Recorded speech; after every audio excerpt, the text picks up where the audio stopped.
Peggy 18. Hi guys, welcome to a playthrough of the Streets of Hope level from Hitman Absolution. My name's Travis, I'm on the community team at IO Interactive in Copenhagen, and I'm with the game director, Tor Bluestyle, who's here with me. Hey, and hope you will enjoy this speedy playthrough of this very large level from Hitman Absolution. Yeah, we're going to play through it in 17 minutes. It's a bit of an expert playthrough. You have to know your way around Streets of Hope to be able to pull it off to this level of accuracy and efficiency. But to give you a bit of intel on where we are and what we're doing, we're obviously Agent 47. He's gone rogue from the ICA. He's on the trail of a girl called Victoria. The lead that he's got to get to this point is he's following a guy called Lenny the Limp Dexter. He's the son of Blake Dexter, the benefactor of this town, so he's a pretty important character in the game. Lenny knows about the whereabouts of Victoria, and he's also told his gang, he's with the Cougar gang, his little posse that he rolls with, you could say. So we need to take those 5 guys out, we need to get to Lenny, we need to kidnap him, all within this one level, so there's a lot happening here. Yeah, it's a pretty huge environment, and it's all pretty kind of free roaming. You can kind of go around and scope out the situations, find different elements that you can use to your advantage. There's a lot of kind of improvised weapons around. There's a lot of different disguises, and there's to every single hit within this level there's a large amount of entry points to it. So here we're homing in on our first target, which is the leader of the gang. We've kicked off already. We've had a scope of the land. We know a little bit about Hope so far. Our first target is going into the convenience store here, so we're going to follow him in the back entrance and see how we get on.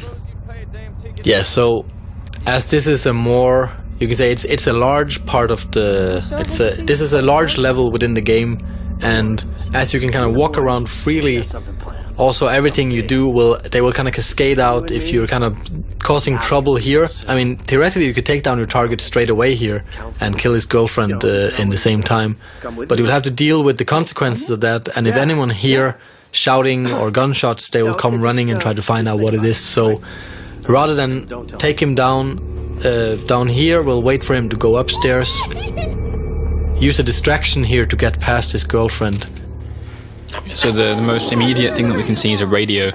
So we've triggered the radio on, which of course the clerk here is going to be thinking, well, why is there a radio playing? She's trying to see who it is, and we've managed to get away and kind of sneak past her now. As she's confused or looking at the radio, we're in the trespassing zone here, so we need to be careful not to be seen. Yeah, so if you're trespassing within the game, it doesn't mean that you're instantly dead if you're found. It means that you will be kind of escorted out of the premises. But of course now, since this is one of the targets, he's standing in front of some very compromising evidence of this Cougar gang trying to kidnap this girl Victoria and sell her off to an arms company. Then you will probably be killed on sight here if seen by this guy. Yeah, he'd definitely react if he sees you, so we need to sneak up behind him. We're going to take him down with the fibre wire silently, so nobody hears us, and we've got objective complete. We need to dump the body, because his girlfriend will probably be coming up to see where he is pretty soon. Yeah, so hiding evidence or hiding bodies as part of that is, of course, it's good for kind of erasing your tracks, and it's all kind of tracked in our score. Everything that you do is logged, and you kind of get a positive or negative score based on how you're playing and using the different features of the game. And being undetected or being unseen and not leaving any traces behind is a very good way of playing. Yeah, and all of that information's stored in the notebook that we just saw on the screen. It also keeps the challenges, right, and it keeps the targets, your objectives. It's pretty much as if 47 was keeping a physical notebook as he goes along of what he's seen, what he needs to do. Yeah, so for those that knows the old Hitman games, they know that there always was a mission briefing as the start of every level. That's slightly different in Absolution, as 47 is far more the driver of the story than any other Hitman game.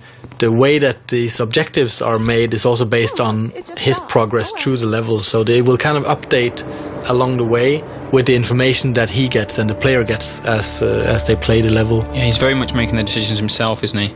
When he's got, obviously if something happens, he realises he needs to take out somebody else. He doesn't need somebody in his ear to tell him that. He's seen it for himself, he's heard a conversation. So it's very dynamic in that sense. Yeah, so actually for this level, as you enter, you only know that Lenny the Limp has to be kidnapped. But as you enter the level, you find out, okay, there is these guys, this cougar gang, and they know way too much about Victoria, so they also have to be taken out. So this is an objective that you won't really know until you actually come to this place in the level. Or until you watch this video and we tell it to everyone. Yeah, of course. So here, as you can see, there is things lighting up an instinct that you can use as a player. Some of them are hiding places, other things are objects that can be used to cause an accident. And especially with the targets, of course, it's very useful if you make it look like an accident. Then they won't even be looking for a killer if they didn't even know it was a murder committed. And the instinct as well, you're about to trigger it here as well. You can see the targets, or the NPCs are lighting up as well. And we saw when we came past there was a little icon for a hint. It's for those of you, you can obviously see that we're not playing in purist mode, our difficulty where you get no help from the game at all. All of these options can be turned off if you want a real challenge.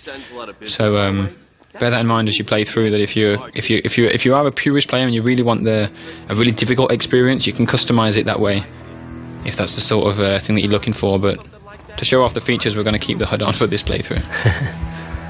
So we're approaching our second target here. He is on the phone, and an easy prey for a trained assassin. And instead of just killing him off straight away, we will kind of subdue him and try to make it look like an accident here, actually, by using the explosives that we found earlier. So we had the option to snap his neck as well. That's if we're running short of time, or if we just feel like being a bit more brutal through the level, isn't it? It's very much about choice, right? All the different mechanics are built to create sensible choices for the player. If you want to be brutal, if you want to be violent, you can do that, but it will affect your scores and your challenges. Oh, busted. Alright, we'll deal with this. You're under arrest. Ow. So one thing that we worked a lot on with our AI is that the propagation of knowledge throughout the level. That this guy, we took care of him really fast, so it meant that anything he had to say to his friends on the radio, he didn't get the time to say anything at all. And that meant that nothing actually got conveyed, and we're free to continue throughout the level as if nothing happened. Yeah, it was perfect timing from 47, really, in a way, because the police officer's not going to start shooting at us straight away just for being in the area. He needs to. You can hear him shouting, he's saying, "What are you doing?" And then before he's got a chance to kind of realise that we're not going to move and that we're a bit of a shady character, we've killed him. So it's yeah, we move on from there. So here we're using the remote detonated explosives that we found, and as you remember, the target we dropped down, the one that is just knocked out, he's over there by the tires, and now he is dead, as you can see in the target tracker. That was quite a big explosion. The other cars there have caught fire, so this could get interesting. Yeah, this is not very subtle, but it does cause a bit of a stir in the town, and it will draw the attention of especially all the guards or cops. As you can see here, they come running, which leaves the next target a little bit easier to get to, because he is quite heavily guarded. He's kind of like the king of the scrapyard, as you'll see here very soon. So this end of the street now is a lot more empty than it was when we first arrived and took a look around. So there's definitely more freedom here for us. We can see the target there. He's roaming the scrapyard as he does, king of the scrapyard, as it were. And you can see the explosion was absolutely huge. The black smoke is pillowing upwards past the big poster of Dexter there, the benefactor of hope, as we mentioned earlier. But we now need to head into the scrapyard. You can still see the target just on the screen there. We've got a sign, "Warning, keep out dogs," so we should be careful. Yeah, dogs are also a feature of the game. They will alert nearby NPCs, as we see here. We're trying to sneak up on one, and obviously we're not allowed to be here. Even if we had a disguise on, this dog would bark on us. And so we've grabbed the dog bone. We think that he might have been barking for that, or he's noted us. He might be just want to get a chew on the bone, but the barking has actually alerted an NPC. This mechanic here has come across, so we need to be careful. Yeah, so this poor guy doesn't know what'll hit him. I should always check what's behind you. The dog's stunned. Yeah, so as we're trespassing here in the scrapyard, this mechanic comes in pretty handy, as we can take his disguise and move around a lot more freely in this area. We don't have to kind of sneak around, because now, as long as we don't get close to the other NPCs, we're actually allowed to be here. Yeah, and we're going to shove him in the closet, keep him out of sight. There's no evidence that he was ever here. We've got our disguise. And we saw the target walking deeper into the scrapyard, so that's where we're going to head now. Yeah, so now dressed as a mechanic, if you have to get close to other NPCs, it's very useful to blend into the environment and kind of just pretend that you belong here. So as we'll see here, this NPC, he is kind of wondering who you are, but he's not suspicious yet. But if you kind of would have stayed closer to him for a longer amount of time, then he would eventually have found out, or if there's 2 or 3 of them close. Yeah, the mechanics will recognize if it's a small town, so they know each other pretty well. So a bold guy walking around does look suspicious. Why 47 needs to blend in. But of course the police officer, he's not so familiar with the mechanics, so he's not going to bust you. But we're thinking about taking him out with the crowbar here, but thought better of it. Yeah, I think if you pick up that crowbar, he will kind of get a little bit suspicious about you, so it's better to let it be. So here the target's been dealing with some dirty cops, and he's heading off into this tiny garage over here. I think he is the guy who is in charge of the cars for the gang. So they're kind of preparing this kidnapping of Victoria, and he is preparing the car here. And that's an accident waiting to happen, as you can see in Instinct here. It's a good choice of words. Yeah, accident kills are a very big feature in Absolution, and there's a large number of ways of taking down every single target in the game. And this is where the team has really went to town on coming up with inventive ways of killing targets that are kind of localized to each area. So naturally here in a garage, what better to use than a car lift? Who's screwing about?